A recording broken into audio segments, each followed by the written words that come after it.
So, does a massive paycheck actually guarantee a happy, stress-free life? We are completely conditioned to believe that if we just earned a little bit more money, all of our financial worries would just magically disappear. But is a huge salary truly the secret to a happy life, or is that just an illusion keeping us trapped on a treadmill?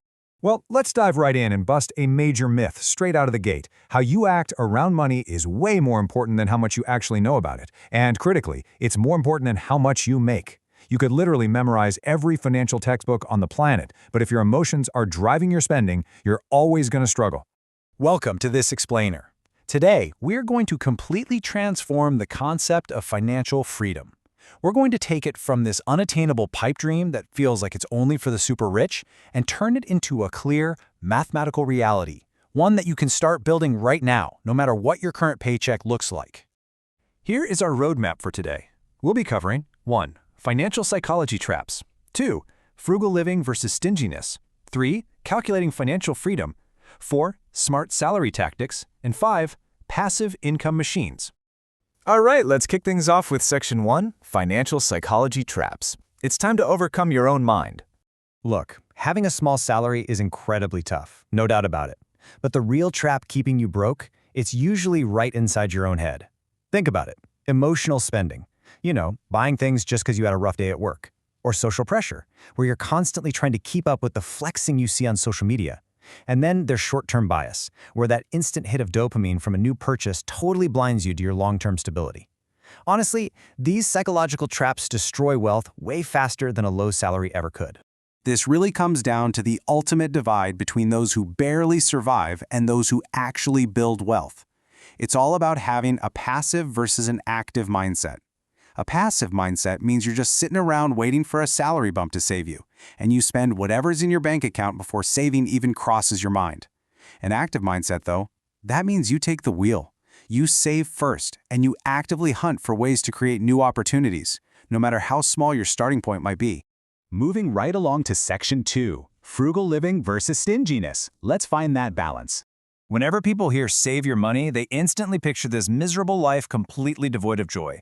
But true frugal living, it actually aligns perfectly with the concept of qana'ah. This is the attitude of knowing what is enough. It's about actively avoiding waste and unnecessary excess, but, and this is the key part, without being stingy or cutting out your charitable giving. You can still buy coffees, you can still treat your friends, you just don't do it mindlessly. You find real joy in sufficiency. So the absolutely crucial thing here is avoiding lifestyle inflation. Seriously, this is the silent killer of wealth. Lifestyle inflation happens when you get a raise at work, and instead of stashing that extra cash, you immediately upgrade your life. You trade your motorcycle for a car loan, or a simple apartment for a luxury one. Sure, you're making more money, but your savings are still stuck at dead zero. You're just running way faster on the exact same financial treadmill. Okay, Section 3, Calculating Financial Freedom Targets. Let's dive into the math of wealth. Get ready for a bit of a revelation here, because before we crunch the numbers, we have to define what the actual goal is. Financial freedom simply means you're in a state with zero bad consumer debt, you've got a rock-solid emergency fund of 3 to 12 months, and crucially, you have enough productive assets to generate a passive income that fully covers your living expenses. Simply put, you work because you want to, not because you absolutely have to. And here it is, the magic formula. In the financial independence community, this is widely known as the Rule of 25. It is literally so simple. Take your total yearly living expenses and multiply that number by 25. Boom! That final number, that is your exact target for financial freedom. Based on historical market returns, if you have that amount invested, you can safely withdraw enough to live on indefinitely. Pretty amazing, right? Which brings us to Section 4, Smart Salary Management Tactics. It's about playing the game right. To actually hit that magic number, we need some serious tactical weapons to manage your salary, no matter how small it might be right now. You've probably heard of the classic 50-30-20 budgeting rule, right?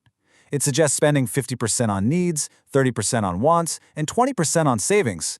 But let's be totally real for a second. If you are working with a smaller, entry-level salary, putting only 50% toward your basic survival needs like rent and food is often completely unrealistic, and it just sets you up for failure and frustration. Instead, you really need to adapt your strategy to the actual realities of your income. Consider the 70-20-10 rule. This gives you a much more realistic 70% for basic survival and needs. But notice what it does? It fiercely protects that 20% for your savings and investments. You squeeze your wants down to just 10% so that your future self is absolutely guaranteed that 20% growth.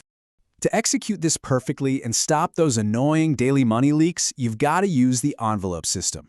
The exact second you get paid, physically or digitally, divide your money into separate accounts or envelopes for specific categories: needs, transport, savings.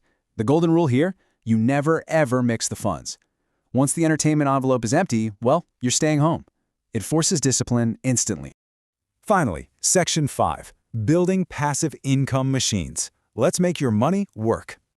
Okay, so you've protected your money, you've diligently saved it. Now, how do we take those savings and turn them into machines that literally print money while we sleep? These are the top 5 proven sources of passive income projected for 2026. We've got property rentals for those who like physical assets, dividend stocks for a share of actual corporate profits, digital royalties, think selling online courses or digital art over and over again, government bonds for steady, predictable safety, and franchises for a semi-passive business model. Let's put the two heavyweights on that list in the ring together: stocks versus property. While property offers fantastic stability and a tangible asset you can touch, stocks win massively on low initial capital. I mean, you can start investing in fractional shares for the cost of a cup of coffee. Stocks also offer instant liquidity. You can sell them in a single second, whereas a house can take months to liquidate. Oh, and with stocks, zero maintenance calls at 2 a.m. for a broken water pipe.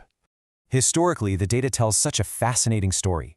U.S. stocks offer an average annual return of 9 to 10%. Government bonds and sukuk hover around 6%, while property appreciation averages 3 to 5%. This just proves that investing in the stock market is the ultimate equalizer. Even if you are only starting with the pocket change left over from your 70-20-10 budget, the compounding interest at 10% will build staggering wealth over time.